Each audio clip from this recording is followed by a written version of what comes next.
I'm so grateful that everybody has joined us today for this lunchtime discussion. I am Anne Choquette, CEO of TheLi.st.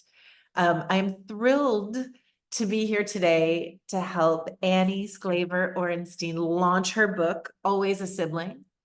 I've got this early advanced copy. I feel quite special, but the art is really gorgeous. The cover art is really gorgeous. And as soon as I'm done making an intro, I will put a link into the chat for everybody to acquire their own copy of this book, which is hard copy. I have an early reader. And she's in conversation with Rebecca Sofer. I have her book too. And I'll put a link in for this as well.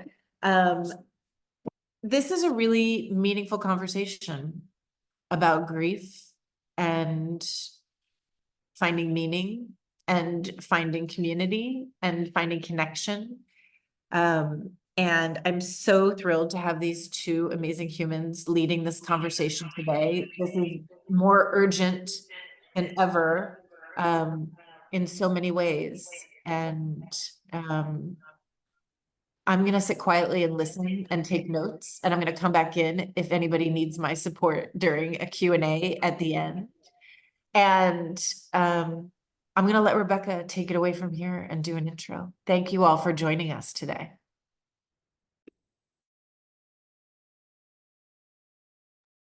Oh, you're muted. What would it be? What would the day be without me not screwing up technology? Is it really a day in the age of Zoom if we don't hear you're on mute at least once a day? I don't know. So anyway, I'm so delighted that so many people are here.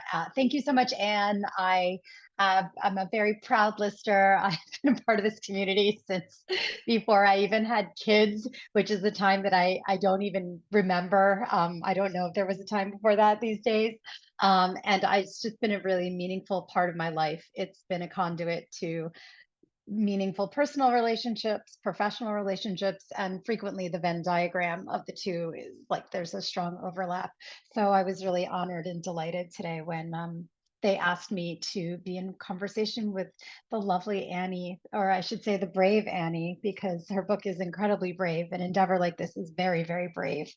So I didn't know that I was introducing Annie exactly, but I'm going to go for it because I have her bio here. So just a brief overview of who I am. My name is Rebecca Sofer. As Anne said, I run Modern Loss, which is basically a global initiative, a global community, online publication, books, online events, offline events, storytelling things, all geared toward one mission, which is eradicating the stigma around talking about grief and the long arc of loss, not just the, hey, my mom died today at 10 in the morning, but hi, I had a miscarriage 15 years ago, and I feel like I'm still living with that, and it hits me in different ways. And I feel like I kind of still need ongoing invitations to talk about this stuff in a world that doesn't like to think that you still need to after day 365. I've been running it nonstop for 11 years, and it's in these times of enormous grief, so many layers of grief and loss, from identity loss to job loss to loss of dreams to literal loss of people across the arc of a global pandemic. I'm really more committed to it than ever. So when I learned that Annie had written this amazing book, I was really happy to talk to her. So I'm just going to read her bio here briefly. Annie Sclaver-Orenstein is a qualitative researcher, oral historian, and storyteller who has spent over a decade collecting stories from people around the world. Her work has been featured on NBC Nightly News, Comedy Central, Huffington Post, Politico, Time, and Mother.ly. In 2020, driven by a desire to share these stories beyond the walls of corporate America, Annie founded Dispatch from Daybreak, a collection of letters written by women to their earlier selves. She lives in Connecticut with her husband, children, dog, and chickens. And she is also now officially the authoress of this gorgeous book. I'm sorry, I'm coming to you from the Hamilton set. You're not going to be able to see the book, but Annie, because you don't want to see what my guest room office looks like today. But Annie, I will leave it to you to hold up the gorgeous cover, Always a Sibling, The Forgotten Mourner's Guide to Grief. So thank you so much, Annie. Thanks for talking with us today, for making time in your very busy book birthday week schedule to talk to us. Thank you. Thank you for having me and for being my partner in this in conversation. There was no question in my mind that I would be delighted to do so. And when I say delighted, can we all on this Zoom agree that when we use the words like delighted and happy to, as it relates to grief, that we all wish we weren't having these conversations against the Yeah. backdrop of the things we've been through. But without tools like these, without books like Annie's, then we're alone in something that is ironically the most universal experience of all time. We just continue to stigmatize it. So Annie, I'm going to ask Annie a bunch of questions, and then I would love to get questions from everybody here. Please feel free to, you can just like comment with each other in the chat, and then I will sift through questions. And we'll go to the Q&A in about a half hour. So, but please feel free to like send them as they occur to you. Annie, I'm gonna start by asking you the most obvious question that people ask me when they find out that I actually worked at Comedy Central. I was a producer for Stephen Colbert. You've had pieces in Comedy Central, on Comedy Central. Why a book on grief, and why a book on sibling grief? Like, what happened? What's going on? What happened is a very good question. So I, for my professional career, has taken some twists and turns. I was a toy designer at one point. I've tried a few things, but I landed in the world of research very happily, and worked for many years for all of the different Viacom networks and beyond, and did pilot testing and all sorts of research on different shows. I did that in the toy industry. I've had a lot of clients, pharmaceutical clients, really the gamut of clients and products and research questions that I've explored. And some were very heavy and some were, very fun and funny. And that was always very separate from my life, right? My personal life, my experiences. But when I was 25, my oldest brother was killed in Afghanistan. And it was approaching the 10-year anniversary that I thought, I want to do something, but I didn't know what I wanted to do. I just knew that I needed to do something. And one thing that I knew how to do was interview people and ask questions and do, qualitative research and like really dig in. And I thought, if I treat it like this thing that I've always known and done, this makes it more approachable. I know how to do this. And I started interviewing people from my brother's life. And at the time, my thinking was that I really wanted to collect stories and memories, right? Collecting stories is kind of the thing that I do for my clients. It's the thing I do for myself to make sense of the world. And in this case, I wanted to collect stories of things maybe I didn't know about my brother. He was 8 years older than me, so I missed a lot of stuff by virtue of being a lot younger. And I started doing these interviews, and each interview I felt like I got a little piece of him back. And they were really amazing. And my family was very supportive, and my other brother was like, can you really do this? Because it would destroy me. And I was like, no, I think I can do this. And the interviews eventually made their way into what I thought was going to be the book. And it was much more kind of biography, memoir-ish, much more about Ben. But what really came through after a few years of working on it is that what we needed was the story of sibling loss, more than anything else, more than the story of any one person. We needed the story of this loss. And I kept going back to an experience I had had very early on. I was living in the city in Manhattan when Ben died. And I went to the Union Square Barnes and Noble because it was the biggest bookstore I could think of. And I thought, they've got to have something. And I looked on all the shelves for grief, and there was nothing for siblings. And I took that to mean I should be fine. I guess I shouldn't be upset. If there isn't a book for it, it's not a real thing, right? I guess I'm being dramatic, or I'm overreacting, or whatever it was. And 10 years later, it was that book that I kept thinking about that we really needed. And so the interviews transformed into interviewing other people who had lost siblings in different ways, had different types of relationships, so that I could really capture the full nature of it. And that's what turned into Always a Sibling. It took a few twists and turns along the way, but I think in the end, it ended up being representative in a way that I'm really happy with. So let me just, I want to go back a little bit because, your process of putting together this book, it's clear that this book was needed. I think that there are a lot of types of grievers who consider themselves the forgotten grievers, be they siblings, be they people who have had miscarriages or stillbirth, who feel like they're suffering through a silent sorrow, people who lose people to murder or suicide, who feel marginalized, like taboo on top of taboo, which is talking about grief. And so there are so many people who do consider themselves forgotten mourners.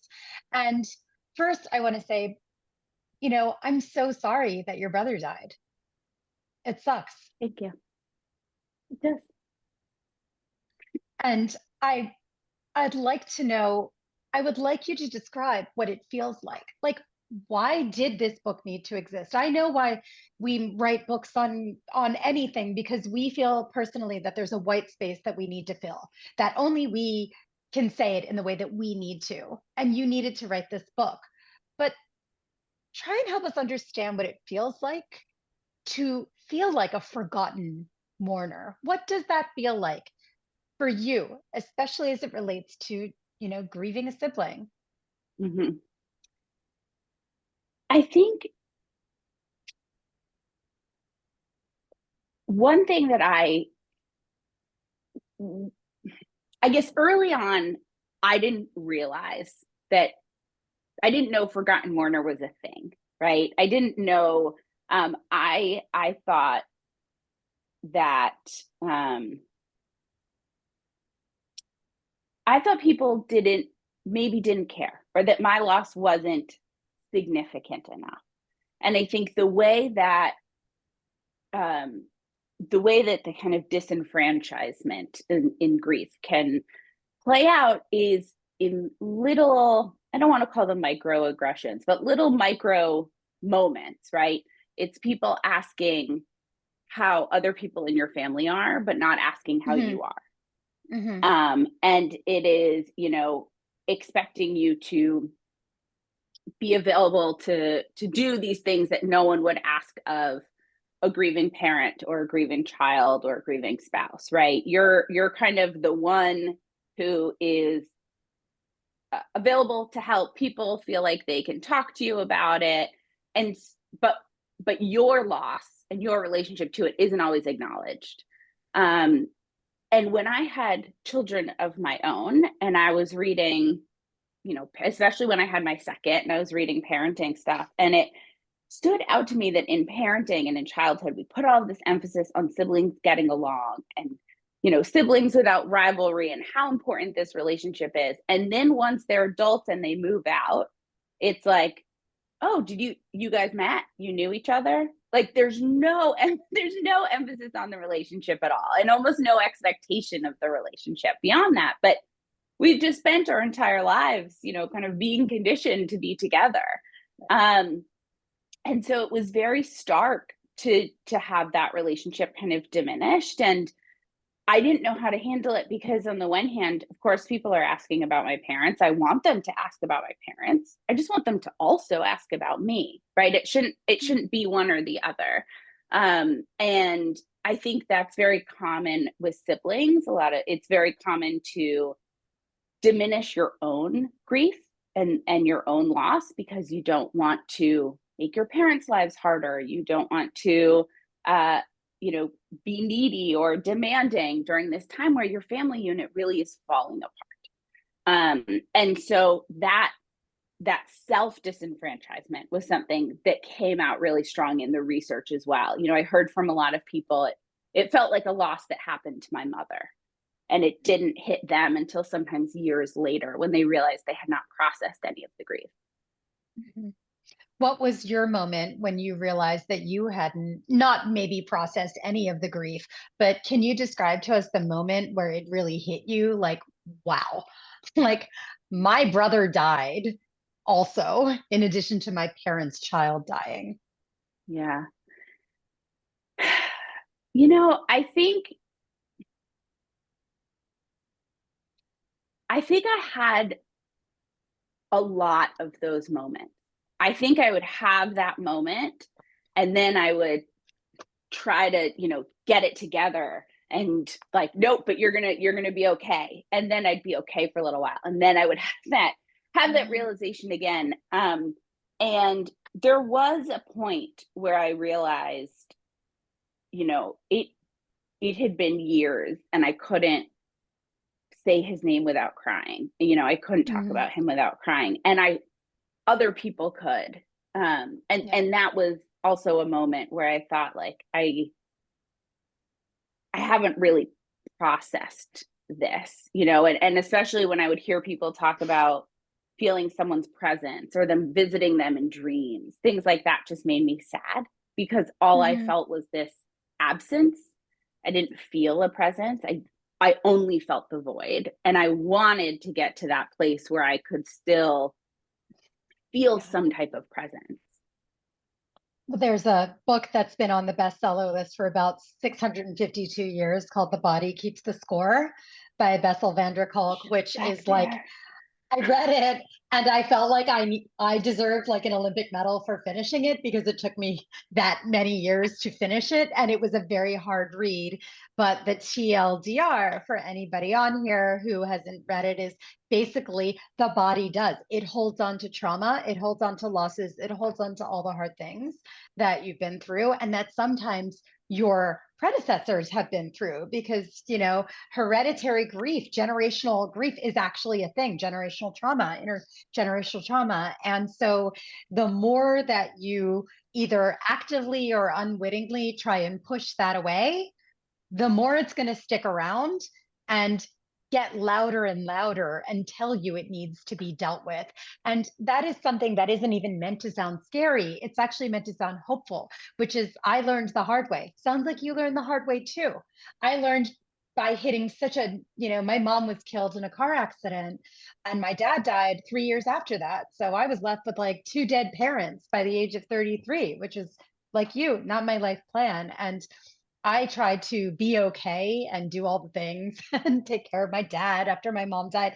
And there was just this one moment a year or so later where I just was nearly physically and emotionally dysfunctional. I was so burned out from trying to be Yes. okay that like I finally realized that the only way to be okay is to acknowledge that I wasn't and Yeah. figure out what I needed to get there.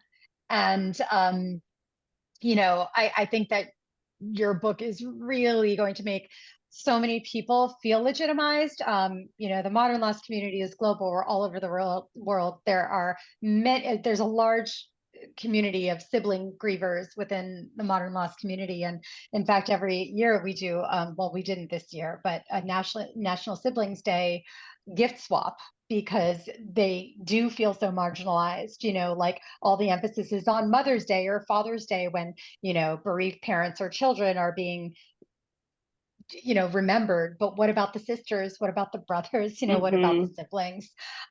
So a few more questions.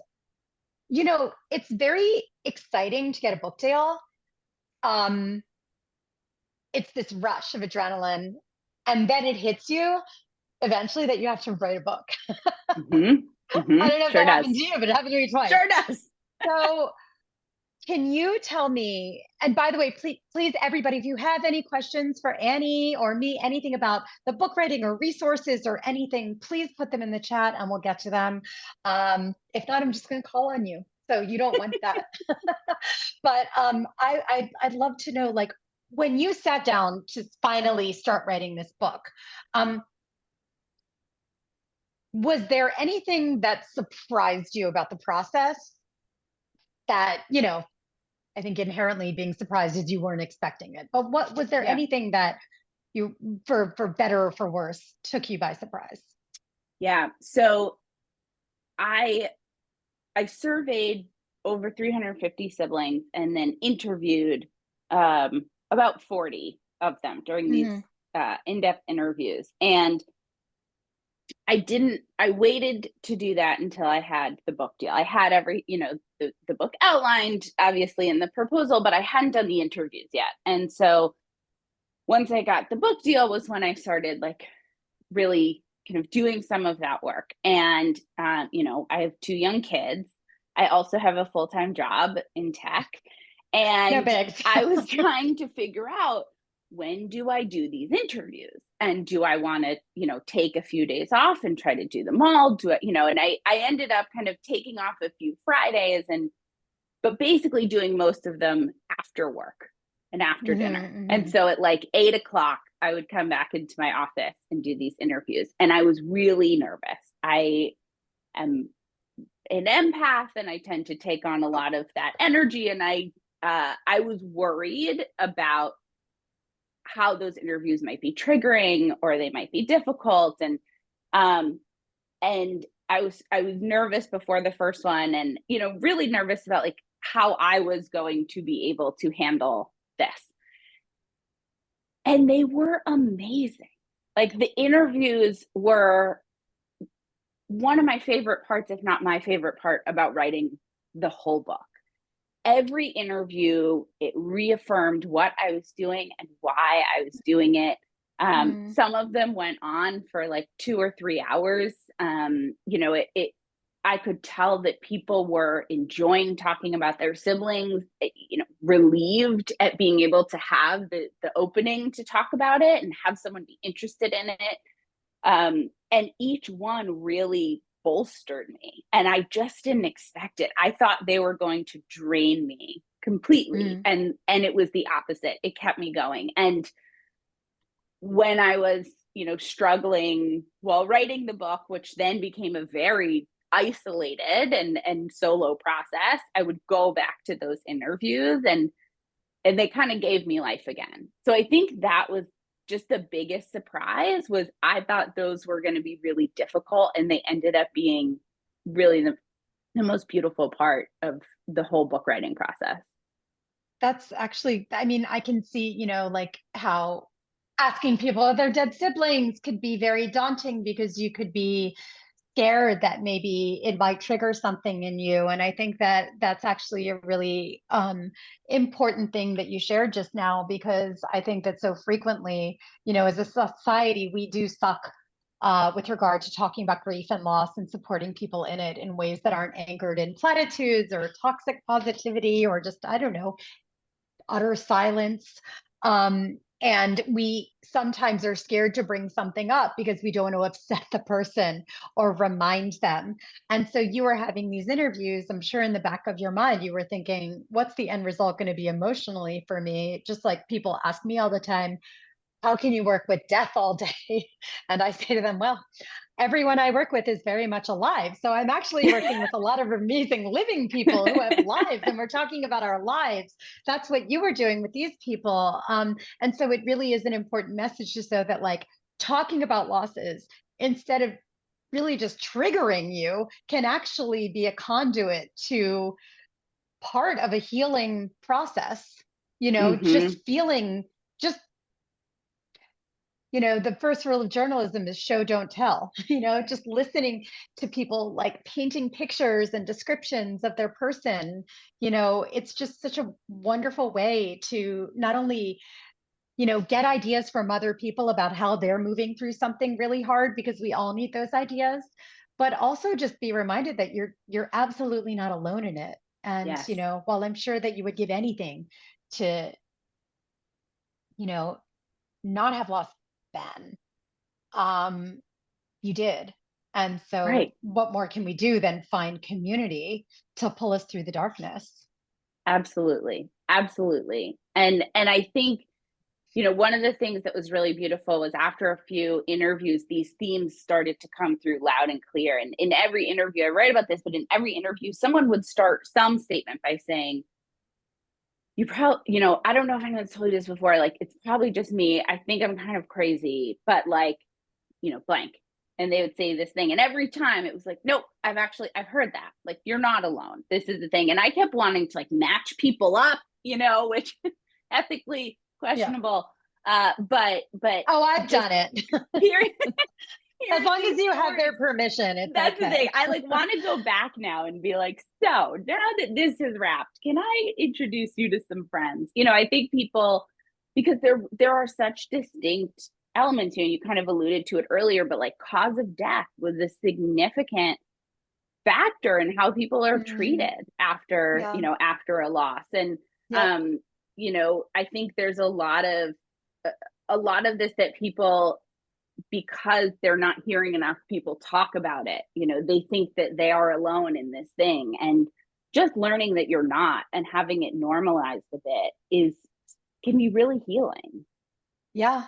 So, you developed a framework for the book, which again, I know I've said this a lot, but it's very hard to get cover art that you're just absolutely over the moon with. And if you can see, sorry, I'm doing my Hamilton matinee today, but you can It's see okay. half of it. I'll hold it Hopefully, up. thank you, Anne. Yeah, you hold that up.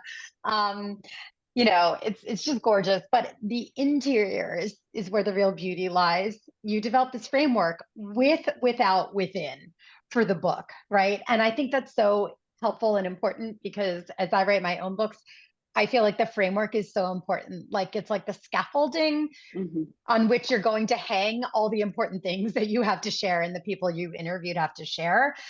Grief is such an enormous topic that we do have to feel like we're working within a structure, not hitting every single point, but giving people a structure that they can work with, because a lot of times people are scared to pick up a book on grief, but you make this very accessible. So what are these stages, with, within, without, and why are they so important in particular for grieving siblings? Yeah. So one thing that I found was that the kind of disenfranchisement of the grief and mourning wasn't just something coming from society. It was really something that I heard siblings talk about and kind of do to themselves.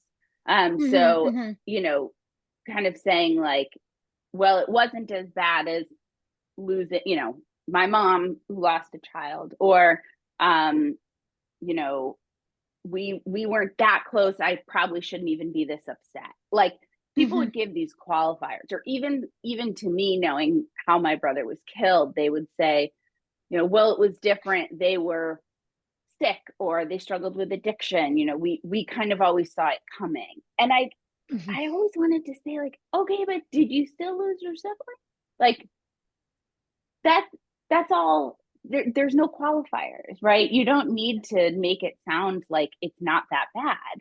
And I think, one thing that I really realized was that until you personally come to terms with the fact that you have experienced a significant loss, you can't do anything about it. If you are minimizing your own grief, then you're not going to be able to address it.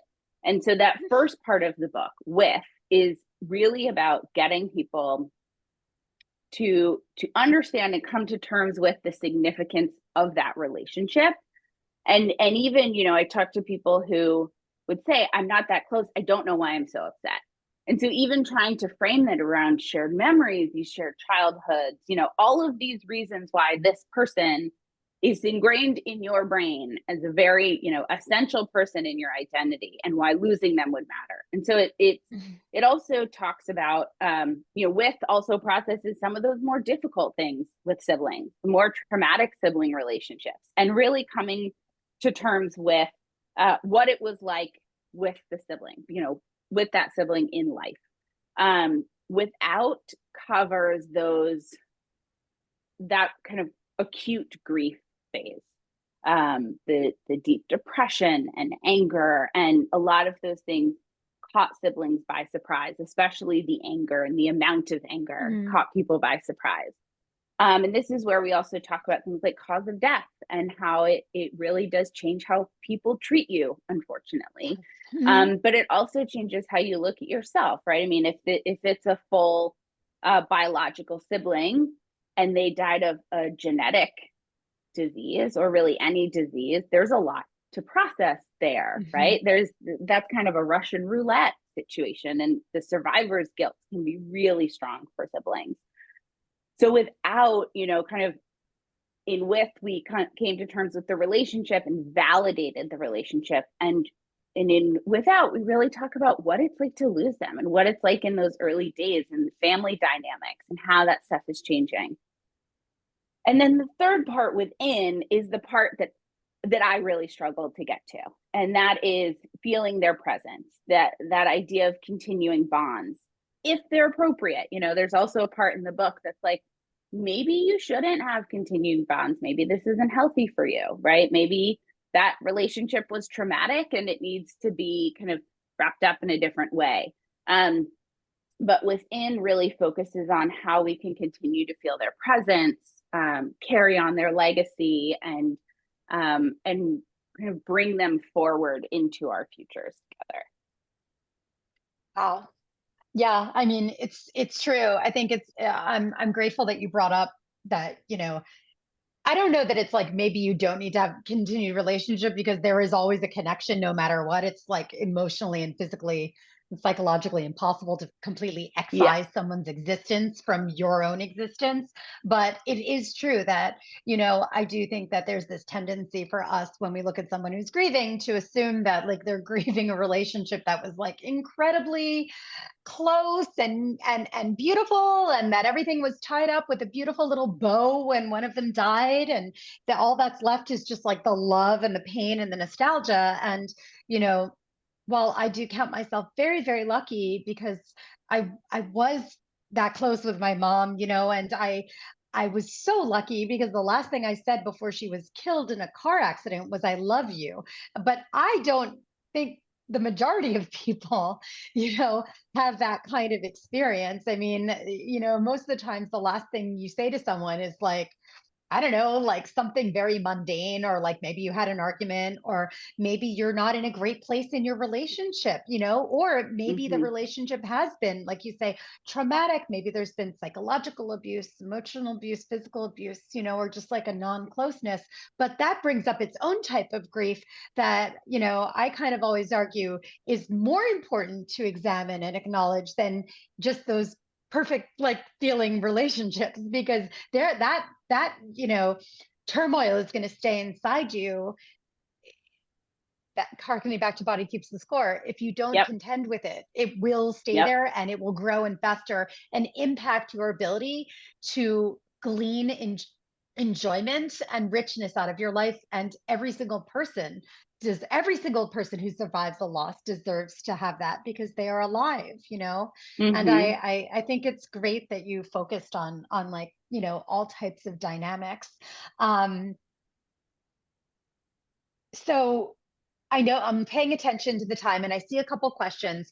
I will remind everyone, if you have any questions at all about grief and loss and resilience building, or, honoring holidays, milestones, Hallmark holidays, anything, resources, please put them in the chat box, and we'll get to them in a few minutes. But until then, tell me about complicated grief, because that is a term that I know very well, but most people don't. Yeah. So, complicated grief is something that is unfortunately very common in siblings. And, some studies have shown, when comparing sibling grief to things like, grieving a friend, that it's actually much higher rates of complicated grief. And it's kind of this grief that feels stuck, where you can't move through it. There's a preoccupation with the death, could be the cause of death or, you know, the type of death. And it can cause a lot of like the somatic symptoms that you were talking about and kind of alluded to, and really kind of have us stuck more in that acute grief phase, rather than resilient grief where people kind of make continuous forward momentum. Might be 2 steps forward, 1 step back, but we're moving through it. And in complicated grief, let's just be clear, that is grief. It's not yes, linear there's no and in one straight direction. line. I mean, I have like a drawing in the Modern Loss Handbook about like what grief really looks like, and it looks like someone puked grief stages all over, Right. you know, the spread, because it's frequently it's 2 steps forward, 20 steps back, you know.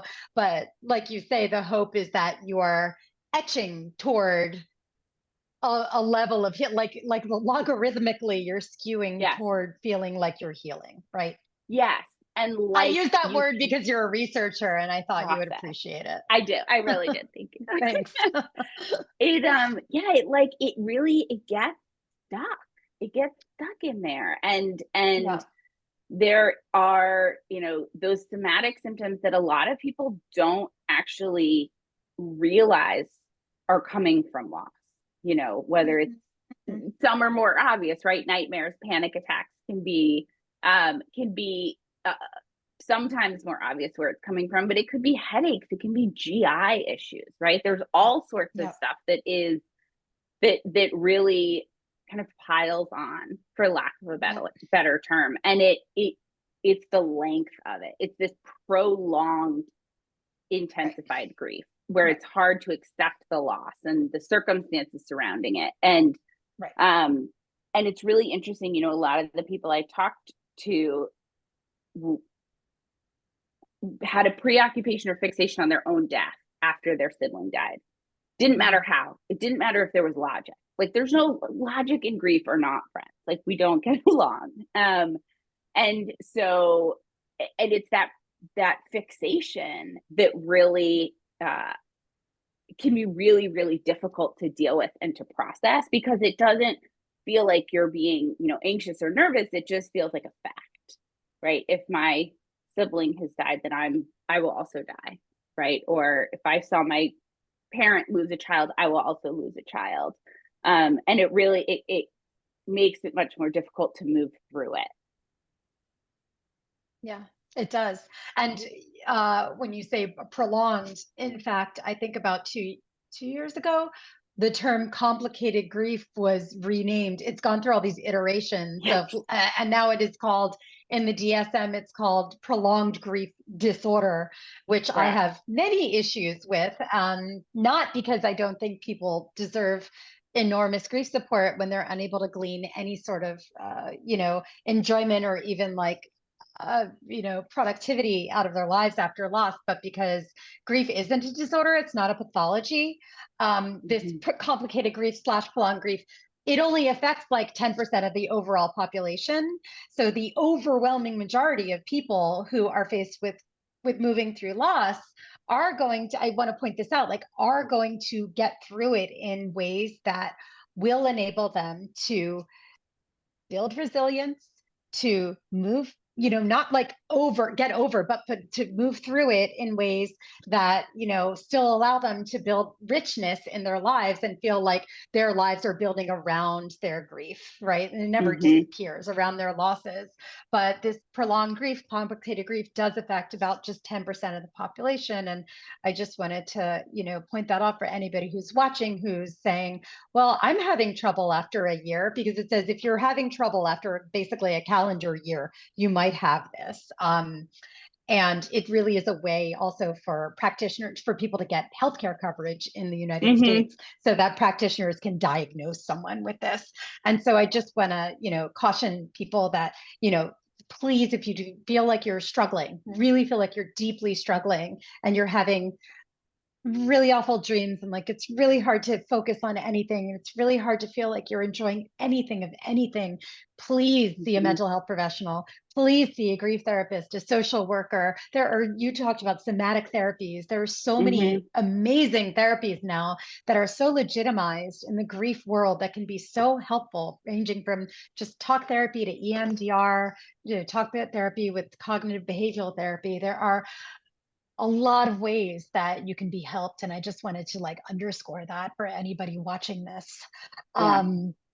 So I want to move to some questions, but I would love two last quick questions. I always ask this from everybody I talk to.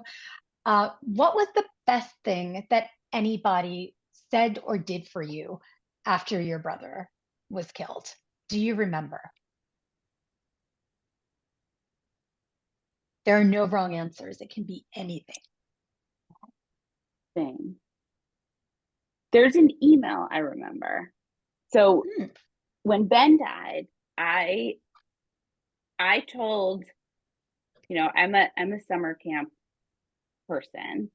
So and Me like too. all of my best friends are from summer camp. So I told my best friend from summer camp, I told my best friend from life, I was 25, I told my best friend from college, and I basically said, can you just tell everyone? I did not want to have to share. I didn't want to have to keep saying it. And so they did, which was an incredible act of kindness. But obviously was getting a flood of emails in response, and I was 25. My friends did not know what to say. Right? I wouldn't have known what to say if I was in their shoes. This is not a dig, but one Yeah. of the emails I got was just the F word over and over, copy pasted. I don't know how many times, how many lines. And I remember seeing it and just being like, oh, thank you. Yes. Like, thank you for not making me read a sentence or respond. And yes, this is correct. Like there was nothing else in the email except that. And it still stands out in my mind because it asked nothing of me, no response. And it just felt like the most honest email I got. So And it, honest. yeah, yeah. Like someone And that was really stood really out. feeling your guttural Mm-hmm, grief and shock and mm-hmm. horror. I'm And just wondering if the same person who emailed you emailed me, because the best thing that anyone said to me after my mom was killed was, I don't remember any email or note or anything that I got except for the one from my friend from grad school at Columbia Journalism School, Justin, who was like a very Hunter S. Thompson character. And he was so wacky. And he loved my mom, who would always come from Philly to visit us at grad school, take us out. She'd toss him a bone, take him out to dinner with us. And when he found out, the only email that I remember from that many years ago is effing bullshit. Sorry, I guess I don't know how to bleep the word shit. Sorry, effing bullshit in the subject line. And the entire message, I think it was 2 sentences long. This is completely effed up. What? Like, and he was mm-hmm, indignant. He mm-hmm. was pissed. And that is, I think we might have had Yeah. the same person, you know? And I think, one of the reasons that resonated with me because there were a lot of people I did not hear from. People who I had Yeah. hung out with a few days before. Oh, Radio silence, right? Because people don't know what to say. 20 and 25-year-olds don't know what to say. And so getting that email where it was like, clearly this is someone who just needed to say something, who wasn't overthinking it. yeah. I heard from them, and Yeah. the fact that they sent it anyway, like all of those things, it just worked for me. Yeah. And it's just like, honestly, I think that like people are always asking, like, what do I say? Like, my friend went through this, or my Mm-hmm. blah, blah went through that. Like, what's the perfect thing to say? Rebecca, you're like the grief fairy, which, like, I'm not. I'm just like a person who knows what it's like Awesome. to live with loss. Sorry. I never know Terrible the right title. thing to say, but I always say, anything is better than silence. That's rule number Mm-hmm. one. Like, I would rather you stick your foot in your mouth than be Mm-hmm. silent, than make Agreed. someone feel like they're going crazy. But if you're going to say something and you don't know what to say, then that is the perfect thing to say. Just make it clear that you see that they're tasked with something that is a heaping pile of poo. and that Mhm. it looks awful and hard, and you wish knew the magical thing to say, and you don't, but you're there and you care, Mhm. and do it in your Mhm. own way, in your own tone. And sometimes it's repeating the F word 1,000 times over. All people need to know is that someone is willing to sit with them in their hard thing, not be Yeah. scared off, you Yes. know, Yes. and that grief is not contagious.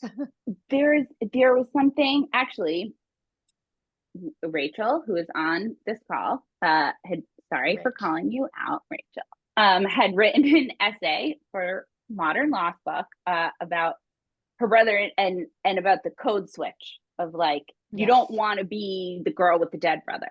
And I felt that big time. And so I think anyone who allowed me to be the girl with the dead brother when I needed to be without me having to ask it, the people who I could kind of fall apart around and didn't have to keep it together for, and where I Yeah. didn't have to worry about talking about it too much, like Yeah.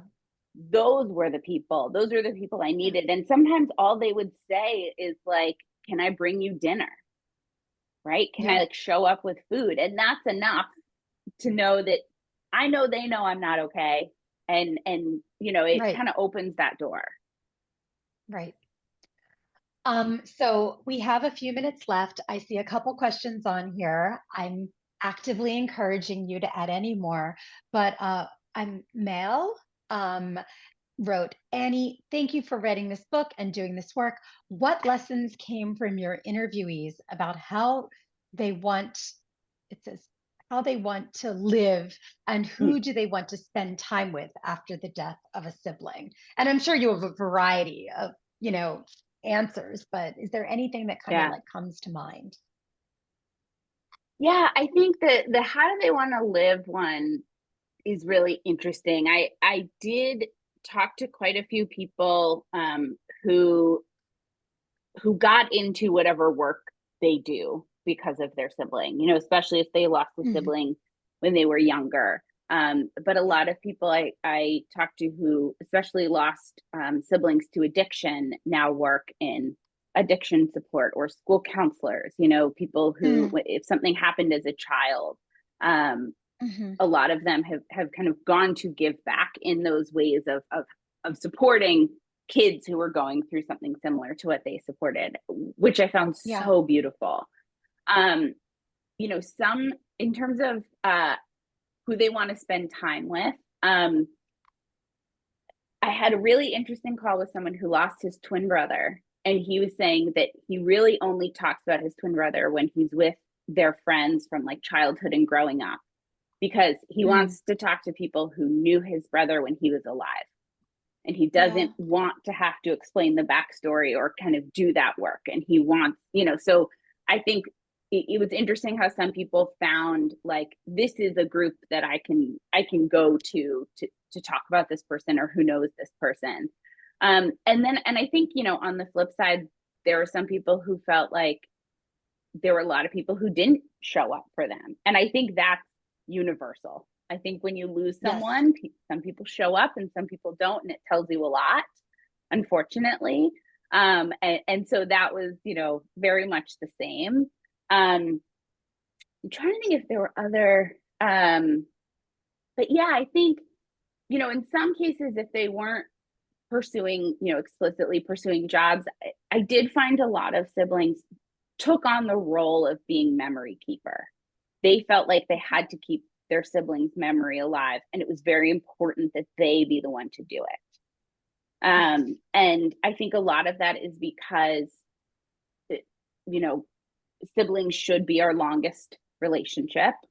We meet them before we meet our partners, and they're in our lives until after we lose our parents, and they are our longest relationship. And so I think a lot of siblings, because they feel like that sibling should have been with me until my last day, I need to make sure to bring them with me and to carry them with me and to bring their memory along with me. And so even siblings who hadn't met their sibling, so people who had lost a sibling before they were born or when they were very young and don't remember, still put themselves in the positions of being the memory keeper, because their lives should have mirrored each other. And I thought that was a really beautiful thing.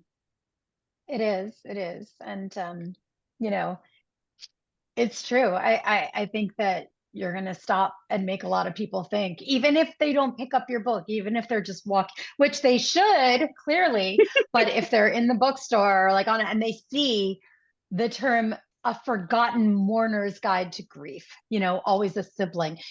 That is such a powerful head, you know, title and subtitle. It's enough to just make it clear that siblings feel marginalized in grief. And Mhm. I do think that this is really gonna, you know, there's this canon of sibling grief books, you know, by Stephanie Whittles, Watts, about her brother, They're by Jessica fantastic. Cordova Kramer. They started Lemonada Media, their podcast company, because they both lost brothers to addiction. There is a woman I know named Kellen who started a company called Here For You, because it sends out boxes to people because her sister died from cancer. There's another book. There are just like these beautiful projects that have stemmed from sibling loss, which I know that you would give everything to not be doing this book. I'm sure you would much rather be, you know, doing anything else, but you did. And it takes a lot of bravery to share your most painful thing, or one of your most painful things, especially when it goes to print and you can't change it anymore, and then to have it Mhm. out there for public consumption. And so I just, you know, really congratulate you. I have Thank you. there's, I think, one more question here which Anne asked, which is, you know, I mean, I'm sure you have many hopes and dreams for this book, but what's the nut of it? Like, what do you hope? What do you hope this book does? So there was someone I spoke to for the book who, his sister had been uh, paralyzed when she was on playground equipment. She was very, very young. And, Mm, you know, he talks about his grief and her passing when he was maybe about 12. And that they didn't talk about it in their house, right? No one asked him how mm, he was. Teachers didn't check in. And I heard this story so many times. It's really sad. But I kept hearing, actually, from multiple people, you know, no adults in my life checked in on me. People didn't ask how I was doing. And I think about them, and I think about, you know, myself at 25 standing in the bookstore seeing nothing, right? And this is like why it says sibling so big on the title, and why it's mhm, bright mhm. colors, even though it's a book about Yeah, grief, because I was like, I want everyone to know exactly who this is for. And yeah. you know, I think my biggest hope is that siblings feel seen, and that they have a resource, and that they can go find this resource. And, you know, obviously it encourages therapy. I'm a big believer, but I think just, you know, my biggest hope is that that kid who walks into a Barnes and Noble or walks into an Amazon, anywhere, thinking, is there a resource source for me, can find their experience reflected back in some way, and can Yeah.